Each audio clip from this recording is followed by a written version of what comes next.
스티브 잡스는 항상 같은 옷을 입는 부자 빡빡이로 알려져 있습니다. 하지만 단순히 프레젠테이션을 잘하는 사람이 아니라 1977년 애플2 컴퓨터를 시작으로 세상을 완전히 바꿔버린 사람입니다. 우리는 컴퓨터를 이용해서 인간의 지적인 능력을 배가시키고 힘들고 단조로운 일을 하지 않고 더 창조적인 일을 할 수 있게 된다고 봐요. 이건 애플의 시작과 관련된 이야기인데요. 컴퓨터를 만든 건 사실 별 생각 없이 만들었어요. 컴퓨터가 없던 시절을 아시나요? 컴퓨터가 대중에게 익숙해진 것은 불과 30여 년밖에 되지 않았습니다. 지금은 컴퓨터가 없는 곳을 찾기 어렵지만 당시에는 컴퓨터가 있는 곳을 찾기 어려웠습니다. 만약 컴퓨터가 발명되지 않았다면 세상은 어땠을까요? 컴퓨터가 없던 세상에서 컴퓨터가 바꿀 세상을 꿈꾸며 작은 집을 설계하고 조립하여 컴퓨터를 만들어내고 개인용 컴퓨터 대중화에 성공한 사람, 애플의 스티브 잡스. 그가 컴퓨터를 만든 이유가 궁금하다면 구독과 좋아요, 그게 아니고 끝까지 들어주세요. 인터뷰. 다양한 사람들의 이야기를 다루는 채널입니다. 초기 컴퓨터는 크고 비싼 기계로 주로 정부나 대학 또는 연구소 등의 기관에서 사용되었습니다. 그러나 애플의 스티브 잡스가 애플원을 시작으로 개인용 컴퓨터를 개발함에 따라 컴퓨터는 대중에게 보편화되었고 우리의 일상생활에서 없어서는 안 될 가장 중요한 물건이 되었습니다. 컴퓨터 대중화에 기여한 1등 공신이 바로 애플2 컴퓨터인데요. 스티브 잡스와 스티브 워즈니악에 의해 1977년 탄생했습니다. 1977년 애플2 출시 이후 4년 후 1981년 스티브 잡스는 백만장자의 부자가 되었는데요. 당시 그의 나이 27살이었습니다. 지금으로부터 약 50년 전 미래를 내다본 예언자 스티브 잡스와의 인터뷰입니다. 인터뷰. 5년 전 컴퓨터를 왜 개발한 거죠? You felt these computers was going to fill? Well, basically, are we actually doing this now? Yeah. Oh, great. 이제 인터뷰 시작한 건가요? 오케이, 먼저 해야 할 질문은 개인용 컴퓨터가 뭐냐라는 거예요. 애플 이전의 컴퓨터와 제가 만든 개인용 컴퓨터가 어떤 차이가 있냐를 알아야 해요. 예를 들어 설명할게요. 1800년대 발명된 전기 모터를 생각해보면 크기가 어마어마하게 크고 무겁고 비쌌거든요. 이건 개인이 쓸 수 없는 형태의 발명품이었어요. 컴퓨터도 마찬가지예요. 1946년 처음 발명된 컴퓨터인 애니악을 보면 장거리 미사일의 사거리 계산을 위해 개발된 거대한 전자계산기였어요. 개인이 쓸 수 있는 크기도 아니고 비용도 맞지 않았죠. 하지만 개인용 컴퓨터는 크기도 작고 비용도 부담이 덜하게 만들었어요. 개인용 컴퓨터를 얘기할 때 홈컴퓨터라는 말을 쓰지 않는데 이유가 있나요? 지금 컴퓨터 시장은 4개로 구분할 수 있어요. 교육용, 전문가 관련 사업용, 과학산업용, 가정용. 이 중에 가정용 시장은 비중이 아주 작아요. 가정용 컴퓨터는 아직 시장이라고 얘기하기에는 너무 작아요. 개인용 컴퓨터라고 팔기는 했는데 가정에서 쓸만한 프로그램들이 아직 부족하거든요. 그래서 홈컴퓨터라고 하기에는 맞지 않죠. 개인용 컴퓨터를 만든 목적이 있을까요? 다시 비유를 해서 설명드릴게요. 어떤 과학저널에서 본 흥미로운 연구가 있어요. 다양한 종의 동물들 움직임을 분석하고 에너지 효율성을 수치화해서 어떤 동물이 가장 효율적으로 이동을 하는가 라는 주제의 연구였어요. 1등은 인간이 아닌 콘도르라는 새였고 인간은 3등인가였어요. 좀 실망스러운데 독특한 결과가 하나 더 있어요. 사람이 자전거를 타고 이동하는 경우에는 콘도르보다 2배나 더 효율적으로 이동을 한다는 거예요. 즉, 인간은 도구를 사용함으로써 능력을 배가시켜 한계를 넘을 수 있죠. 우리는 컴퓨터를 이용해서 인간의 지적인 능력을 배가시키고 힘들고 단조로운 일을 하지 않고 더 창조적인 일을 할 수 있게 된다고 봐요. 21세기에는 가정의 냉장고처럼 컴퓨터가 있을 거라고 보나요? 지금 컴퓨터 보급률을 보면 1000가구당 한 대의 컴퓨터가 있다는 통계 수치를 볼 수 있는데요. 한 5년 후면 10가구당 한 대 정도로 늘어날 거예요. 궁극적으로는 한 가구당 한 대가 될 것이 확실합니다. 앞으로 컴퓨터가 영향을 미칠 산업은 뭘까요? 아마 먹지나 등사판을 써본 적 없죠? 제록스 복사기가 발명된 지 다음 달이면 20년이 되는데요. 복사기가 없었던 때는 일일이 먹지나 등사판으로 복사했어야 했어요.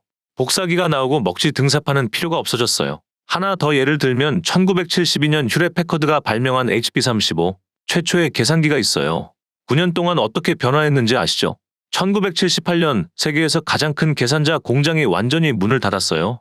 왜냐하면 시장 자체가 없어졌으니까요. 계산기가 계산자 산업을 없애는데 6년이 걸렸어요. 개인용 컴퓨터가 이렇게 일과 삶에 엄청난 변화를 일으킬 것이라고 확신해요. 그럼 컴퓨터가 개인의 삶에 미칠 영향이 정확히 어떤 부분인지 얘기해 줄 수 있나요? 일상적으로 집에서 취미로 컴퓨터를 한다거나 하는 일이 가능할까요? 지금 개인용 컴퓨터 산업은 5년밖에 되지 않았어요. 그동안 15만 대의 컴퓨터를 판매했죠. 애플2 덕분에 단순 반복 작업에서 벗어나 창의적이고 생산적인 곳에 더 많은 에너지를 쓸 수 있게 되었어요. 애플을 예를 들면 단순 노무직을 없앴어요. 단순 노무는 컴퓨터가 대신하도록 바꿨거든요. 계산기가 계산자를 없앴고 애플에서는 단순 노무직을 없앴네요. 개인용 컴퓨터가 없애거나 쓸모없게 만들 만한 또 다른 분야가 있을까요? 컴퓨터가 사람들이 하는 일을 쓸모없게 만든다고 생각하진 않아요. 사람들이 하는 일의 질을 높인다고 생각해요. 컴퓨터는 중앙집권적이지 않고 굉장히 민주적이라고 생각하거든요. 사람들을 자유롭게 하고 더 나은 역량을 갖게 해요. 아타리는 어떻게 생각하나요? 우리는 도구를 만드는 일을 하는 거지 장난감을 만드는 일을 하는 게 아닙니다. 위에 얘기한 자전거 같은 도구를 만드는 게 목표입니다. 다른 업체 중에는 뭔가 장난감을 만드는 데에 관심이 있는 것 같기도 해요. 우리와는 다른 사업이긴 하지만 가치는 있다고 생각합니다. 기술적으로도 다른 게 있나요? 다른 업체도 그렇고 저희도 그렇고 뭔가 하고 있는데요. 10년 후에는 컴퓨터의 대중화가 이루어질 거예요. 컴퓨터 대중화를 위해 가장 필요한 점은 컴퓨터를 점점 더 쉽게 이용할 수 있게 만드는 거예요.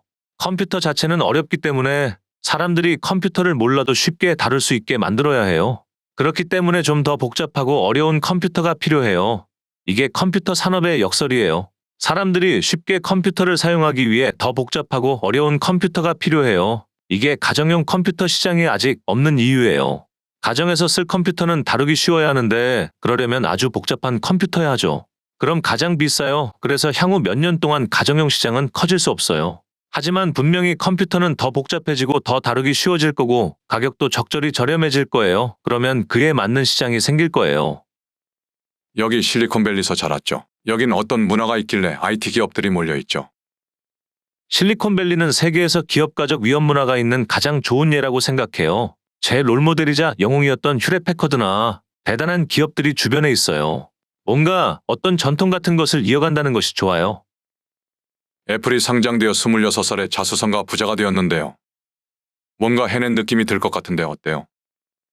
아직 우리가 이루고자 하는 것을 이루지 못해서 뭘 이뤘다는 생각은 들지 않아요. 컴퓨터의 대중화가 삶을 윤택하게 하는데 도움이 되는 일을 하고 싶었는데 한 5년 후에는 만족한다는 대답을 할 수 있을 것 같아요. 지금도 확실히 게임기 산업과 컴퓨터 산업이 있는데 미래에는 게임기보다 컴퓨터를 더 많이 이용할까요? 사람들은 지능적인 전기장치를 사용하는데 점점 더 익숙해지고 있습니다. 더 익숙해지면 분명히 컴퓨터를 자연스럽게 사용하는 날이 올 거예요. 그러한 시대로 가는 과정이라고 생각해요. 컴퓨터가 어떻게 작동하는지 모르는 많은 사람들을 위해 컴퓨터는 무엇을 할 수 있을까요? 기차를 이용하던 사람들이 자동차를 타면서 각자의 필요에 의해 더 자유롭게 이동할 수 있게 된 것처럼 컴퓨터는 각 개인의 필요한 용도에 맞게 사용되어질 겁니다. 애플의 임원진은 어떻게 구성했어요? 어떤 특정한 부분에서 내가 아무리 노력해도 따라잡지 못할 만큼 뛰어난 분들을 채용했어요. 그게 참 재미있어요. 그렇기 때문에 빠르게 성장할 수 있었고 계속 성장하고 있어요. 보통 휴가는 어디로 가나요? 휴가 안 간 지 오래된 것 같아요. 회사를 떠나 3개월 정도 휴가를 갈 수 있으면 성공했다고 볼 수 있는데 아직 휴가를 못 가고 있으니 성공했다고 볼 수 없네요. 왜 회사 이름을 애플로 했나요? 회사 이름의 중요성도 모르던 시기에 창업 등록하려면 필요해서 고민하다가 매트릭스 전자로 할 뻔했는데 이것저것 지어보다가 일단 그냥 사과 컴퓨터로 해놓고 다른 좋은 이름 생각나면 바꾸자고 했었어요. 개인적으로 사과를 좋아하기도 하고 거부감 없는 느낌이 좋았거든요. 게다가 애플은 전화번호부에서 아타리보다 앞에 있거든요. 조금 진지하게 얘기하면 title of it was Simplicity is the Ultimate Sophistication. And that wasn't just a bullshit slogan. It actually was really what we've been striving for. And the Apple scene symbolized that. So I think we're going to stick with it. 개인용 컴퓨터 산업이 이렇게 커질지 알았나요? 이건 애플의 시작과 관련된 이야기인데요. 컴퓨터를 만든 건 사실 별 생각 없이 만들었어요. 컴퓨터 산업을 미리 예측해서 사업으로 구상하거나 한 게 아니라 단순히 제가 필요한 기기였고 세상에 없어서 만든 것뿐이거든요. 이렇게 잘 될 줄은 몰랐어요. 파트너인 스티브 워즈니악이 천재인데 거의 그 친구 혼자 애플 1, 2를 개발했어요. 그냥 우리가 필요해서 우리를 위해 만든 컴퓨터를 친구들이 다 갖고 싶다고 해서 만들기 시작했어요. 그런데 이게 손으로 만들다 보니 너무 오래 걸리고 몇 개 만들지 못하고 있는 상황에서 이걸 공장에 맡겨서 생산하면 여유 시간이 생길 것 같았어요. 그렇게 사업이 시작된 거예요. 사업을 생각하고 컴퓨터를 만든 게 아니라 개인적으로 쓸 컴퓨터를 만들었다가 우연히 사업을 하게 된 거죠. 처음엔 워즈니악과 저 둘을 위해 컴퓨터를 만들었는데 이후 친구들을 위해 몇 개 더 만들고 친구의 친구를 위해 몇 개 더 만들고 하다 보니 온 세상 사람들을 위해 수천만 개를 만들게 되었네요. 어떤 사람들은 저에게 사업을 하고 싶다고 얘기해요. 제가 왜 사업을 하고 싶냐고 물으면 돈을 많이 벌고 싶다고 대답을 하는데 그럼 저는 하지 말라고 해요. 그런 대부분의 사람들이 성공하는 걸 보지 못했어요. I was worth about over $1 million when I was 23, and over $10 million when I was 24, and over $100 million when I was 25. And it wasn't that important because I never did it for the money. 스티브 잡스는 항상 같은 옷을 입는 부자 빡빡이로 알려져 있습니다. 하지만 단순히 프레젠테이션을 잘하는 사람이 아니라 1977년 애플2 컴퓨터를 시작으로 세상을 완전히 바꿔버린 사람입니다. 다음 편은 10년 후인 1990년대 스티브 잡스의 이야기입니다. 끝까지 들어주셔서 감사합니다. 다양한 사람들의 이야기. 인터뷰. 구독과 좋아요는 영상을 만드는 데 큰 힘이 됩니다.